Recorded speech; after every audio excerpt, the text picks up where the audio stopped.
Drop beat. News!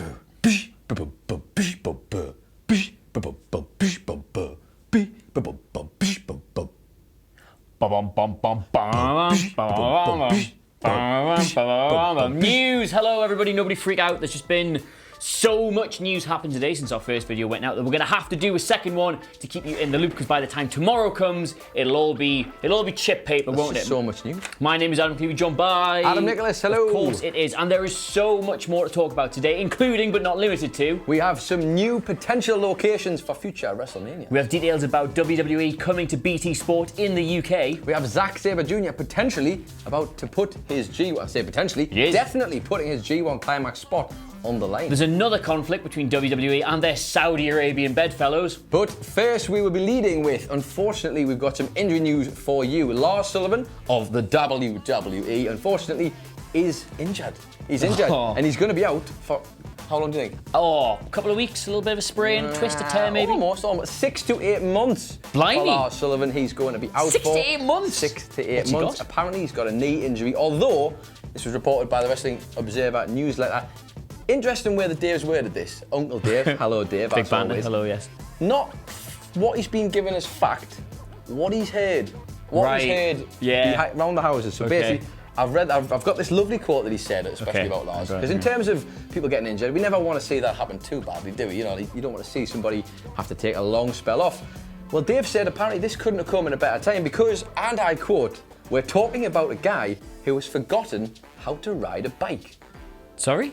As in, he's rubbish apparently. Oh right, I thought like he'd literally hit his head or something. You can't forget how to ride a bike, can you? He's forgotten how to ride a bike. Well, to be fair, Lars, they've not given him much in-ring time. You were calling me Lars there. To be fair, Lars. I've got to say it. They've not given him much. I mean, don't get me wrong, they've had to take him off TV because of certain forgiven transgressions, let's call them, and obviously before that he had his own personal anxiety issues he was dealing with. So he's not spent too much time in the ring since his call up from the main roster. So is that how you forget to lose a bike, like practice? I think it's quite harsh that from Dave, but I wouldn't. You know, it's hard because at the minute I've seen. Did you see the video that went around of all the packages, all the episodes with Lars Sullivan on, where he's beat somebody down? No. And it was just.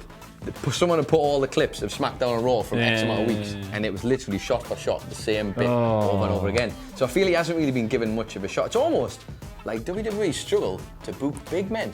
Yes, or people who've just arrived from the main roster without anything obvious for them to do. We'll say that though, I've just done the maths in my head. 6 to 8 months. Is that what you would do? Yes, that's what I was counting my fingers. 6 to 8 months, if he has a speedy recovery and he's at the good end of that, that brings him back right in time for the Royal Rumble. And if he's a little bit later, going into WrestleMania season. If you can't book somebody's return during that period, you can't book someone's return, can you? Nope, absolutely not. So, well, that's one bit of news. We've also got some more logistical stuff. I've got all the logistic stuff on mine. You've got paper, you see. Yes, looks fancy. You can't see it on my knee, you see, so you can't see it on camera. For those of us in the UK, as myself and everybody in this office, and indeed everybody in the United Kingdom there has been news lately that WWE is moving from its traditional home of Sky Sports. You remember, don't you? Yes. Friday night, your mum would let you stay at 10 o'clock so you can watch Raw. Even though it's been on a Monday, but it never got spoiled for you. It's moving from its traditional home on Sky Sports to its new home on BT Sport, the rival sports channel here in the UK. Now, it's interesting for a number of reasons, this. It is. Mostly because they're actually going to take it seriously. Because Sky Sports have just sort of been putting it, they put it on live, don't they? On the Monday night and SmackDown on the Tuesday night. And then maybe during the week there's the odd clip, maybe there's an episode of Main Event. They don't really care about it anymore. They haven't for a number of years. They don't care, and they're not really great when it comes to talking about it in general. If you've ever been on the Sky Sports website when they talk about wrestling, it is absolutely, whoever you are, whoever it is on there who does it, stop it. And I guess you're not going to have a choice because BT's going to do it now, and hopefully they do a better job because it's just that horrible generic. They went straight down the road of doing. Imagine them as football teams because I have nothing else to say about them. We literally did that. We did it, but we do tons of all that quality content. We do. Ours was dead that funny. was it for them. It is worth it though on Sky Sports where they're over in the UK and they'll get one random wrestler on Sky Sports News to just have the most excruciatingly awkward conversation with like either Jim White or Georgie Thompson. But they're like, so you're a wrestler, are you? Yes. Look he's at big, you. isn't he? Muscles. So BT Sport, if you don't know too much about it, rough kind of audience size of like 6 to 8 million. It tends to average, although it broke its record for the Champions League final with 11 million. Very good. Now, I don't think it's expecting WWE to bring in those kind of numbers, but the current bar is, well, World of Sport on ITV dropped down to under 500,000 during its run in the middle of Saturday afternoon. So I think anything, if they get even 20-30% of BT Sport's average audience, they're doing very, very well. And there are indications that just like Fox are going to do in the US, BT Sport want to kind of legitimize it a bit, take it seriously, basically program it the way they program their UFC coverage, where it's all very analytical and like a real sport. So it should be very exciting. Starts in 2020. That route is something that is very interesting, I think. Well, I couldn't find the full details written down neatly anywhere, so I just went and stole Simon Miller's tweet. So we have to, a solid source. BT's confirmed for 2020 WWE will air on its channels, including Raw pay-per-views, on box office as a same-day primetime re-air on Raw on Tuesdays and Saturday on SmackDowns. Maybe it will. Maybe it won't. It's also going to show a 2-hour cut of Raw, a separate 1-hour cut of Raw, and a 1-hour cut of SmackDown through the week. So there'll be nice, digestible, bite-sized chunks of it. Hyped for that. That'll be good. I like the idea of them just taking it seriously. That's all you want, and you want them to cover it properly. Just if it's going to be half as good as that MMA coverage is, that's what you know. This is going to happen though, don't you? They're going to end up getting like Seth Rollins or someone on the BT Sport couch for like Score Center on Saturday. Yeah. Sheamus. God. Sheamus and Rusev would be really hang good. on, that's a good crossover. I'd watch that potential crossover and explain to my friends profusely who these people are and still have them go, yeah, but it's fake, isn't it? It's fake. Imagine how snide Robbie Savage. We're getting off topic. Yeah, we are getting off topic. Let's go back to the next news. Everyone, where's Wilborn and Andy? I prefer the guys who do the rapping. Well, they're not getting them. You don't get raps. They dropped the rap. They dropped the beat. They dropped the rap. That was good enough. But basically, we're keeping it here. Let's keep it here. Yeah, London in England. Oh God, yeah. This is exciting. You see, it's good. So the potential future destinations for WrestleMania have been under under consideration. WWE. Yeah, they've been teased to an extent. A few, and we've been given a list of potential places that they're looking to branch into. Now I've got the list here. I've got a big quote. This was again reported by our boy Dave Meltzer, big banner, Wrestling Observer. I was going to say Rest in Peace. I was going to say Wrestling Never Observer. Wrestling Never Observer. But that's just because it's this time of the day. So what are you going to do? Look, it's late in the afternoon. You can't expect the same kind of early morning. I know, early morning sort of. Oof. Anyway. Dave reported, and I quote, he said, WWE sent out a marketing study regarding future WrestleManias. They were asking people who have travelled to WrestleMania in the past, who are in their database, what cities they were most interested in going to, as well as how much money they estimate to spend in merchandise, transportation, and tickets, etc. Well, it depends where you're coming from. The cities they listed as under consideration for future WrestleManias were, number 1, London. So that was number 1? That was number 1 on the list. Wow. Fantastic. It says notable that the city is under consideration because when was the last time? Has to be. Wembley, SummerSlam. Has to be, doesn't it? Incredible. Well, the last time, a big Yeah, but the response they get to all, like, even the little mini tours they do where we get a Raw and a SmackDown are always great. People are interested. Brit Rest is still very We're starved of it. We are starved of it. But more interestingly, that is good for us, obviously. Yeah, the London thing's big news. The bigger scope here, very interesting. Listen to these. Chicago. Yeah. Jacksonville. Yeah. Florida, Las Vegas. That sounds those two were all in a run together, were they? They sound right next to each other. What's... I'll come back. Have a think where you might have heard them before. Santa Clara, Houston, Dallas, Philadelphia, Toronto, Miami, Orlando, and Tampa are all on the list. Oh, they're considering doing a WrestleMania in Tampa, are they? In Tampa and Orlando as well. Wow. Starved of wrestling. They're still in New York. / New Jersey. So Tampa, Jacksonville, and Las Vegas were all in a run together. Chicago, Jacksonville, and Las Vegas. All in a run together. What have they got in common? What have they got in common? I do wonder. There will be a small percentage of people watching this going, I don't know. It's where all the AEW shows either have been or are about to be. It's their only confirmed locations. Wow. It is interesting. Almost like they're just considering doing those 3 shows to compete and a London show, and then just wanted to pad out the list with anything to make it look not suspicious, but then forgot to jumble it up. Yeah, and then forgot to mix it up. Someone just copied and pasted it from where it's like the tweet. Post something like this on Twitter, and then you post the whole thing. I don't know. Make sure London, Jacksonville, Chicago, and Las Vegas are all in there, and then whatever you like. Listen, it is interesting though because it tells you once again how much they are. How gotten to they are by all of this. How gotten to they are. How much this is bothering them. The loud neighbours are getting louder. And it'll be interesting to see how they're going to combat Speaking of bothering them, have you ever seen any of my coverage on WWE's relationship with Saudi Arabia? Yes, I have. Well, I got some more for you. 1 second, I'm going to go while My head remains sat on my shoulders. So, WWE are moving to Fox. Sooner than you think as well. It's coming this year. They're moving to Fox. And yes, and with that comes... I think it's this year, yeah. And with that comes... a move to Friday nights, moving from its relatively traditional home on the Tuesday back to Friday nights, where I think it started originally. Pass. Next question. So yeah, next question. And with that presents its own problems because, I mean, for a start, what are we going to do? Come in on the Saturday and do all the content? Well, that's it. It's almost time to renegotiate our contract, I think. But one demand placed upon them by the Saudi General Sports Authority, with whom they have this filthy lucre contract that they can't get themselves out of, is that they want their shows to be on a Friday. Interesting. Now, problem with that is they have to do SmackDowns. Problem with that is we have to come in for them. So yes, WWE, for all their posturing about, we're going to make changes here, we're going to do this, that, and the other, they've so far been unsuccessful in getting a women's match on. Yes. They've so far failed to really change much about what they were trying to do there, and now it looks like either they're going to have to double record an episode of SmackDown or split the crew. Of course. Maybe they could, this would be very uncynical, maybe they could just have women's only SmackDown that once. Because there is currently... Surely not. Currently in the books, there is a conflict in the schedule, and that is now this is an American website, so I don't know whether this is the 1st of November or the 11th of January. One of those is a Friday. Sure. Just say them both now. It's the 11th of the 1st. It's like the Simpsons with the mug, isn't it? Put the mug over the mouth. It's on the... 11th of... Yeah, we'll fill that in. And that currently, they're meant to be doing one... they've got a SmackDown from Newark, New Jersey, but also a Saudi show in Riyadh that same night. So there will be a split of the crew, or they're going to have to just double record SmackDown, or who knows how they're going to fix that. Probably by doing a press release saying they have without actually doing it. That would be my guess. Interesting. What's left? What is left? Well, I'd like to dive into that, but what's left? Let's go on to what's left. Only 8 years left of that contract, by the way. Only 8 years. 8 more years of you having to try and dodge not finding yourself separated from yourself. God, imagine how grim all these jokes I've done about this are going to look if they ever Listen, catch up with me. I hope not. Thanks, mate. For all our sakes, we like the Adams round here. Anyway, our last bit of news for today is regarding New Japan Pro Wrestling, and more specifically regarding Zack Sabre Jr. For anybody who's been following along, the G1 Climax is obviously coming up very soon. Just going to subtly line up the Twitter questions while he's doing this. Very good. I like it. Smooth as you like. Not interrupting at all. The Velvet News, we call it, the afternoon. The Velvet News.